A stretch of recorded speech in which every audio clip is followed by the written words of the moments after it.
बुलंद हो तो हौसला, मुट्ठी में हर मुकाम है। बुलंद हो तो हौसला, मुट्ठी में हर मुकाम है। मुश्किलें और मुसीबतें तो जिंदगी में आम है। मुश्किलें और मुसीबतें तो जिंदगी में आम है। जिंदा हो तो दम रखो बाजुओं में तैरने की। जिंदा हो तो दम रखो बाजुओं में तैरने की, क्योंकि लहरों के साथ बहना तो लाशों का काम होता है। तो दोस्तों, आज का वीडियो स्टार्ट करते हैं। आज हम बात करने वाले हैं मानव मस्तिष्क यानी ह्यूमन ब्रेन के बारे में। यानी मानव मस्तिष्क का स्ट्रक्चर कैसे होता है और ये किस प्रकार से कार्य करता है। देखो दोस्तों, आपको डायग्राम में दिखाई दे रहा होगा, जो मानव ब्रेन होता है या मानव मस्तिष्क होता है, इसके तीन पार्ट होते हैं। एक तो ये आगे वाला पार्ट होता है जिसको बोलते हैं फोन ब्रेन, यानी कहने का मतलब अग्र मस्तिष्क, और एक होता है पीछे वाला पार्ट जिसको हम कहते हैं पश्चिम मस्तिष्क, और एक होता है ये बीच वाला पार्ट जिसको बोलते हैं मध्य मस्तिष्क यानी मिड ब्रेन। दोस्तों, आज इन्हीं के बारे में आपको बताने वाला हूं। सबसे पहले बात करते हैं अग्र मस्तिष्क की। जो ये आगे वाला भाग है इसको कहा जाता है अग्र मस्तिष्क। ध्यान रखना दोस्तों, इसे क्या कहा जाता है? अग्र मस्तिष्क। और इस अग्र मस्तिष्क का सबसे इंपॉर्टेंट भाग होता है, वो होता है पश्चिम मस्तिष्क, सॉरी प्रमस्तिष्क। प्रमस्तिष्क इसका सबसे इंपॉर्टेंट भाग है। ये जो भाग है इसको बोलते हैं प्रमस्तिष्क। दोस्तों, जो अग्र मस्तिष्क होता है ना, इसका काम क्या है? इसका काम है सोचने का, समझने का, लिखने का, बोलने का। ये सब क्रियाएं हैं, या सूंघना है, या बोलना है, लिखना है, खाना है, ये सब क्रियाएं हैं, ये अपने अग्र मस्तिष्क द्वारा नियंत्रित होती है। यानी हम जितनी भी क्रियाएं करते हैं, जो हम सोच समझकर क्रियाएं करते हैं, उन हम क्रियाओं को बोलते हैं ऐच्छिक क्रियाएं। क्या बोलते हैं? ऐच्छिक क्रियाएं। और इन ऐच्छिक क्रियाओं पर नियंत्रण कौन करता है? फोन ब्रेन करता है। कौन करता है? Phone brain. ध्यान रखना दोस्तों, यानी अग्र मस्तिष्क कौन करता है? अग्र मस्तिष्क। जितनी भी हम सोच समझकर क्रियाएं करते हैं, क्योंकि इस अग्र मस्तिष्क में इनके समन्वय के केंद्र होते हैं। जैसे सूंघने का केंद्र होता है, सोचने का केंद्र होता है, याद रखने का। तो हम कोई भी चीज याद करते हैं तो ध्यान रखना वो हमारे अग्र मस्तिष्क के अंदर जाकर स्टोर होती है, और हम उसको जब कभी भी याद करना चाहते हैं वापस दोबारा, तो हम अग्र मस्तिष्क में ही सोचते हैं। अब बात करते हैं दोस्तों मध्य मस्तिष्क की, मिड ब्रेन। मध्य मस्तिष्क, जो आपको ये बीच वाला भाग दिखाई दे रहा है, सबसे छोटा भाग होता है मध्य मस्तिष्क। मस्तिष्क का सबसे छोटा भाग होता है मध्य मस्तिष्क। इसका काम होता है अनैच्छिक क्रियाओं, अनैच्छिक मतलब जो हम सोच समझ कर नहीं करते, अनैच्छिक में भी सभी नहीं, ध्यान रखना, अनैच्छिक क्रियाएं, इन अनैच्छिक क्रियाओं को नियंत्रित करना। और अनैच्छिक क्रियाओं में भी कौन सी क्रियाएं? कुछ अनैच्छिक क्रियाएं, जैसे अपनी पुतली का झपकना, अपनी पुतली आंख की, ये बार बार बंद होती है, खुलती है, हम खुद थोड़ा नियंत्रित कर सकते हैं इसको। अपना मस्तिष्क है, और उस मस्तिष्क का कौन सा पार्ट? मध्य मस्तिष्क। हम इन क्रियाओं को सोच समझ कर नहीं कर सकते। आप सोचकर ऐसे सकते हो कि 1 घंटे में पुतली को झपकने दे, फिर मत झपकने दे, ऐसा नहीं होता, क्योंकि ये अनैच्छिक क्रियाएं हैं, ये हमारे बस में नहीं है, ये लगातार चलती ही रहती है। तो इनको कौन नियंत्रित करता है? मध्य मस्तिष्क करता है। जैसे पुतली की गति, ऐसे बोल सकते हो, पुतली की गति हो गई, या पाचन क्रिया हो गई, डाइजेशन सिस्टम हो गया ना, पाचन तंत्र। तो ये पाचन क्रिया भी है, ये भी अपने मध्य मस्तिष्क के द्वारा नियंत्रित होती है। आशा करता हूं आपको इतनी चीज समझ में आ गई होगी। तो दोस्तों, वीडियो को बीच बीच में दोस्तों को शेयर भी करते रहो, और लाइक नहीं किया अभी तक तो जरूर लाइक करना। अब देखो आगे बात करते हैं पश्चिम मस्तिष्क की, यानी हिप ब्रेन। ये जो लास्ट वाला पार्ट है ब्रेन का, मैंने आपको अग्र मस्तिष्क फोन ब्रेन के बारे में बता दिया, मध्य मस्तिष्क के बारे में बता दिया। अब लास्ट वाला जो ये पार्ट है इसको बोलते हैं हिड ब्रेन यानी पश्च मस्तिष्क। देखो दोस्तों ये पूरा पार्ट है और इस पश्च मस्तिष्क के कुछ भाग होते हैं। जैसे ये वाला भाग है इसको कहा जाता है पोन्स। क्या कहा जाता है दोस्तों? पोन्स। ध्यान रखना इस पोन्स का कार्य क्या है, इंपोर्टेंट। इस पोन्स का कार्य होता है रक्त दाब को नियंत्रित करना। अपनी बॉडी में बहुत अधिक जो बॉडी के अंदर सिनाएं धमनी है उन धमनियों के अंदर बहुत अधिक ही प्रेशर लगता है, रक्त का दाब लगता है। वैज्ञानिक बोलते हैं अगर वायुमंडल दाब नहीं लगाएगी तो अपनी जो बॉडी की जो नसें हैं रक्त की वो फट जाएगी। इसीलिए ध्यान रखना दोस्तों, जो अंतरिक्ष यात्री होते हैं उनको एक सूट पहनाया जाता है जिससे क्या वो अंतरिक्ष में जाए तो अपनी बॉडी की जो नसें हैं वो फट ना जाए, क्योंकि अंतरिक्ष में वायुमंडल नहीं होगा और वहां पर अपनी बॉडी की जो नसें हैं वो क्या लगाएगी, दाब लगाएगी। तो उससे बचने के लिए वो जैकेट दी जाती है, उससे बचने के लिए वो जैकेट पहनी जाती है। तो ध्यान रखना दोस्तों, पोन्स का कार्य क्या है, रक्त दाब को नियंत्रित करना। किसको नियंत्रित करना? रक्त दाब है। और रक्त दाब है या हृदय स्पंद है, ऐसे समझो आप, हृदय स्पंद है वो भी नियंत्रित करता है, क्योंकि अपने हार्ट को कब धड़काना है यानी उसकी गति को कब रोकना है ये हम सोच समझकर नहीं कर सकते, ये अनिच्छिक क्रियाएं हैं। तो ध्यान रखना दोस्तों, अनिच्छिक क्रियाओं को एक तो मध्य मस्तिष्क मिड ब्रेन, एक हिड ब्रेन यानी पश्च मस्तिष्क दोनों नियंत्रित करते हैं। पश्च मस्तिष्क का मैंने पहला भाग बताया आपको पोन्स। दूसरा भाग है दोस्तों ये वाला, इसको बोलते हैं मेडुला, मेडुला ओब्लिगेटा, ओब्लिगेटा। मेडुला ओब्लिगेटा, मेडुला का काम क्या है दोस्तों? ध्यान रखना ये भी पश्च मस्तिष्क का ही भाग है। इसका काम होता है वमन, ये जो उल्टी आती है उसको नियंत्रित करना, वमन को यही नियंत्रित करता है।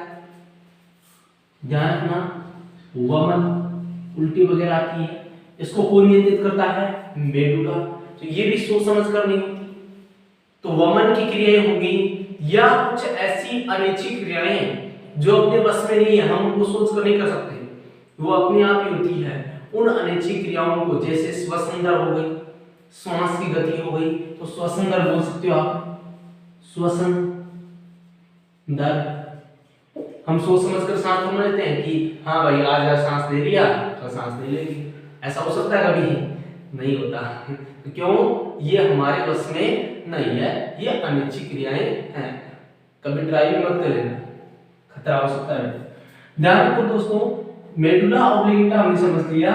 अब लास्ट जो पार्ट है पश्च मस्तिष्क का वो बचा है ये वाला, इस पार्ट को बोलते हैं अनुमस्तिष्क। ध्यान रखो दोस्तों, अनुमस्तिष्क पश्च मस्तिष्क का ही पार्ट है। अनुमस्तिष्क किसका पार्ट है? पश्च मस्तिष्क का।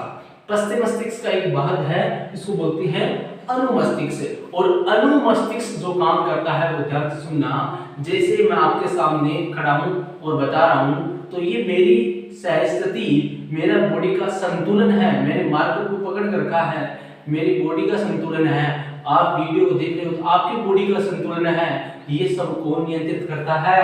अनुमस्तिष्क नियंत्रित करता है। कौन नियंत्रित करता है? अनुमस्तिष्क। ध्यान रखना, बॉडी की स्थिति और संतुलन किसको नियंत्रित करता है? संतुलन को, संतुलन बनाए रखने के लिए, जिससे हम गाड़ी चला सके, बाइक चला सके, साइकिल चला सके। ये सब क्रियाएं हम किसके कारण कर पाते हैं? अनुमस्तिष्क के कारण कर पाते हैं। तो ये सभी मिलकर, ये तीनों मिलकर ध्यान रखना किसका निर्माण करते हैं? पश्च मस्तिष्क का निर्माण करते हैं, ब्रेन का निर्माण करते हैं। तो हमने अभी पढ़ा है अग्र मस्तिष्क, मध्य मस्तिष्क और पश्च मस्तिष्क। तीनों को मैंने एकदम आपको बता दिया और आशा करता हूं आपको इतना समझ में आया है। अब इससे आगे थोड़ा बढ़ते हैं और बात करते हैं दोस्तों, ये जो सिरा है ये जा रहा है, इसको बोलते हैं मेरुरज्जु। अब ये क्या गेम है? मेरुरज्जु। ध्यान करना दोस्तों, मेरुरज्जु अपनी रीढ़ की हड्डी जिसको बोलते हैं कशेरुक दंड उसके अंदर पाया जाता है। और मेरुरज्जु ही संदेशों को कहां पर पहुंचाता है? ब्रेन में यानी मस्तिष्क में पहुंच जाता है।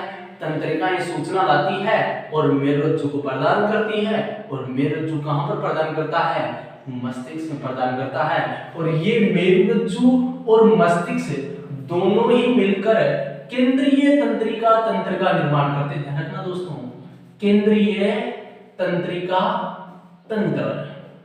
केंद्र की सरकार है, जैसे केंद्र के सेंटर की गवर्नमेंट होती है ना, सेंट्रल गवर्नमेंट, इसी प्रकार से अपने तंत्रिका तंत्र की सेंट्रल गवर्नमेंट यही है। कौन? मस्तिष्क और मेरुरज्जु दोनों मिलकर ही निर्णय लेते हैं। अब किन किन पर कौन निर्णय लेता है? ध्यान रखना, मैंने अभी आपको समझाया, अनैच्छिक क्रियाओं को नियंत्रित करता है मध्य और पश्चिम मस्तिष्क, और ऐच्छिक क्रियाओं को नियंत्रित करता है अग्र मस्तिष्क। जितनी भी हम सोच समझ कर क्रिया करते हैं वो ऐच्छिक, और जो सोच समझ कर नहीं होती अपने आप होती है वो अनैच्छिक। फिर ये मेरुरज्जु अब क्या काम करते हैं? तो ध्यान रखना, मेरुरज्जु का काम है प्रतिवर्ती क्रिया को नियंत्रित करना। किसको नियंत्रित करना? प्रतिवर्ती क्रिया। प्रतिवर्ती क्रिया को नियंत्रित कौन करता है? मेरुरज्जु नियंत्रित करता है। अब ये प्रतिवर्ती क्रिया मैंने आपको पहले वाले टॉपिक में समझाया। प्रतिवर्ती क्रिया का मतलब ऐसी क्रिया जो मस्तिष्क के हस्तक्षेप के बिना, यानी मस्तिष्क का उसमें कोई रोल नहीं होता, मस्तिष्क के हस्तक्षेप के बिना मेरुरज्जु नियंत्रित करता है। जैसे आप कभी चल रहे हो तो आपके कोई कांटा चुभ गया, या किसी दोस्त ने पीछे से आकर पिन को चुभा दिया, तो वो क्या हो सकता है? अपनी बॉडी को नुकसान पहुंचा सकता है। तो उसके विपरीत निर्णय लेता है वो कौन लेता है? मेरुरज्जु। जैसे मान लो कोई गर्म चीज है, उसको आपने छू लिया तो आपका हाथ तुरंत क्या आएगा? उसके विपरीत गति करेगा। उसे बोलते हैं प्रतिवर्ती क्रिया, जो मैंने आपको इससे पहले वाले वीडियो में समझाया है, तो वहां पर जाकर आप विस्तार से उसको समझ सकते हो। अब मैंने आपको बताया कि प्रतिवर्ती क्रिया को कौन नियंत्रित करता है? मेरुरज्जु। और मेरुरज्जु कहां पर पाया जाता है? कशेरुक दंड में। अब बात करते हैं दोस्तों, ये ब्रेन बना है, इतनी जटिल संरचना है, इसमें कुछ ग्रंथियां और होती है। जैसे यहां पर हाइपोथैलेमस,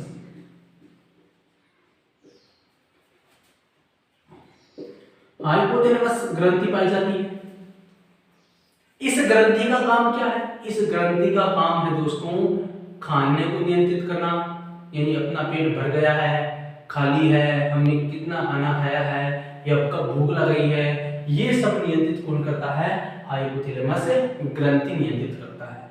ये हाइपोथैलेमस ग्रंथियां जो हार्मोन स्रावित करती हैं उनके द्वारा ये नियंत्रित होता है। अब एक ग्रंथि है जो सबसे इंपोर्टेंट ग्रंथि है, ये वाली, ये देखो ये संरचना, इस ग्रंथि को बोलते हैं पीयूष ग्रंथि। क्या कहते हैं? पीयूष ग्रंथि, मास्टर ग्रंथि। बॉडी का मास्टर तो यही है, मास्टर जी यही है, तो इसे बोलते हैं मास्टर ग्रंथि। क्या कहते हैं? मास्टर ग्रंथि, या इसको बोलते हैं प्यूटरेट ग्रंथि।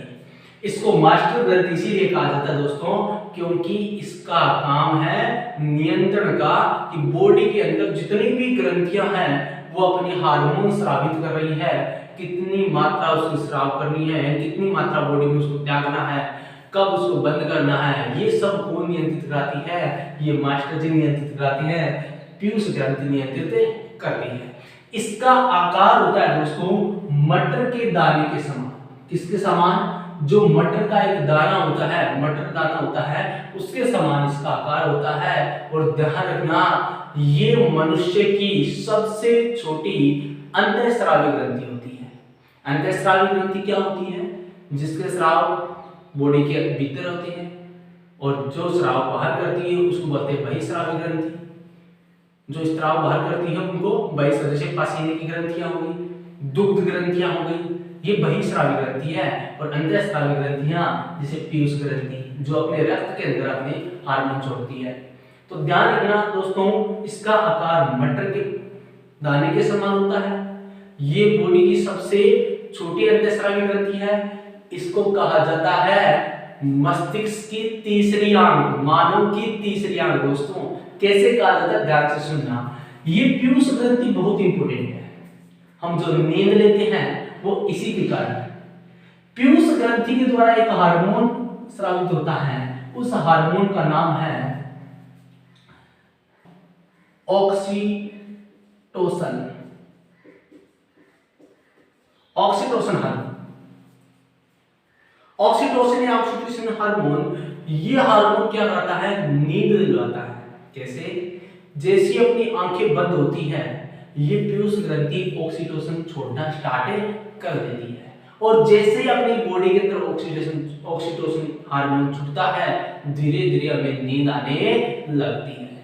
तो दोस्तों आजकल जो मोबाइल का यूज करते हैं उससे नींद भी कम आती है। क्यों? क्योंकि आंखें बंद नहीं होती, ऑक्सीटोसिन की हार्मोन का स्राव नहीं हो पाता, इसीलिए हमें नींद नहीं आती। और इसी को बोलते हैं तीसरी आंख। आप तो जान गए शिव जी की तीसरी आंख, तो मनुष्य की तीसरी आंख ये पीयूष ग्रंथि, ये यहाँ पर इसकी आकृति देखो, यहाँ पर इतनी बात समझ में आई। अब लास्ट टॉपिक है दोस्तों कि ये जो मस्तिष्क है इतनी जटिल संरचना है, और मस्तिष्क के जो भाग हैं इनकी रक्षा कौन करता है। ध्यान रखना दोस्तों, मस्तिष्क है एक हड्डियों के ढांचे से घिरा होता है जिसको हम बोलते हैं क्रेनियम। हड्डियों का एक बॉक्स होता है, उस बॉक्स को बोलते हैं क्रेनियम, उससे ये घिरा होता है। साथ में मस्तिष्क के ऊपर 3 परत होती है, मस्तिष्क के ऊपर 3 रक्षा कवच होता है, ऐसे समझो। इन 3 परतें क्या करती है, जो आंतरिक आघात से रक्षा करती है। कोई चोट लग जाती है, अंदर कोई इतना नुकसान ना हो पाए, उसकी रक्षा कौन करती है, 3 परतें करती है। फिर इसके बाद बात आती है कि एक यहाँ पर फ्लूइड होता है, एक तरल पदार्थ होता है। इन आंतरिक परतों के नीचे पदार्थ होता है जिसको बोलते हैं सेरिब्रोस्पाइनल फ्लूइड। क्या बोलते हैं, सेरिब्रोस्पाइनल फ्लूइड, यानी तरल पदार्थ होता है, फ्लूइड होता है, जो क्या करता है, बाहरी आघात से मस्तिष्क की ब्रेन की रक्षा करता है। और ये मेरुदंड जो है इसकी रक्षा कौन करेगा, रीढ़ की हड्डी कशेरुक दंड, इसीलिए इसके अंदर पाया जाता है। तो आशा करता हूं दोस्तों आज का वीडियो आपको एकदम अच्छे से समझ में आया होगा। आप सबसे यही अनुरोध है, वीडियो को ज्यादा से ज्यादा शेयर करें और वीडियो को लाइक करें और एक अच्छा सा कमेंट जरूर दें। धन्यवाद दोस्तों, मिलते हैं नेक्स्ट वीडियो के साथ।